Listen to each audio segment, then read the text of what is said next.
Assalamualaikum warahmatullahi wabarakatuh.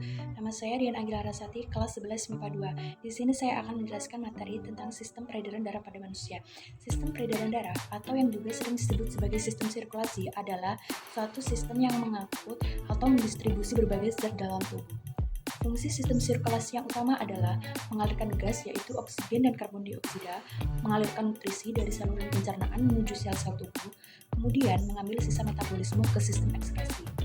Nantinya, sistem ini akan melibatkan darah, jantung, dan pembuluh darah. Darah yang beredar, jantung yang memompa, dan beredarnya di dalam suatu pembuluh yang bernama pembuluh darah. Darah merupakan cairan yang terdapat dalam pembuluh darah yang berfungsi untuk menyalurkan zat-zat ke seluruh tubuh. Volume darah manusia kurang lebih 8% dari total berat badan manusia. Tahukah kalian bahwa jaringan darah atau komponen-komponen penyusun darah pada manusia 55% tersusun atas plasma darah dan 45%-nya tersusun atas sel-sel darah. Mari kita bahas satu persatu dimulai dari plasma darah. Plasma darah merupakan cairan berwarna kuning yang mengangkut nutrisi untuk tubuh.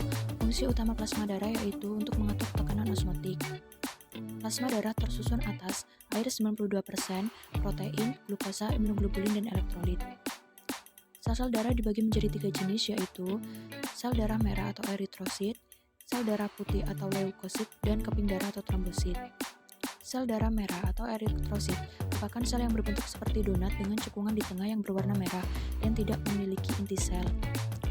Sel darah merah berwarna merah karena mengandung hemoglobin. Hemoglobin berperan mengikat oksigen dan karbon dioksida. Masa hidupnya selama 120 hari. Jumlah normalnya pada wanita 4-5 juta sel per milimeter kubik, sedangkan pada pria 5-6 juta sel per milimeter kubik.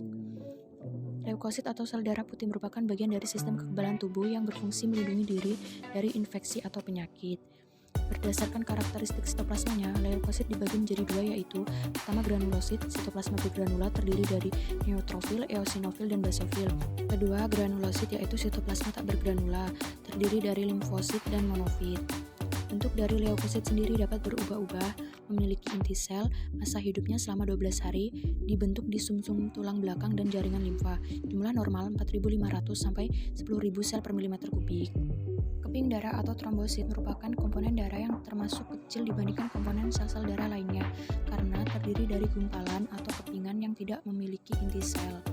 Fungsi utamanya membawa faktor pembekuan darah dan memiliki masa hidup selama 10-12 hari. Setelah itu, sumsum tulang akan terus memperbarui persediaannya. Jumlah normal 150.000 sampai 400.000 sel per milimeter kubik.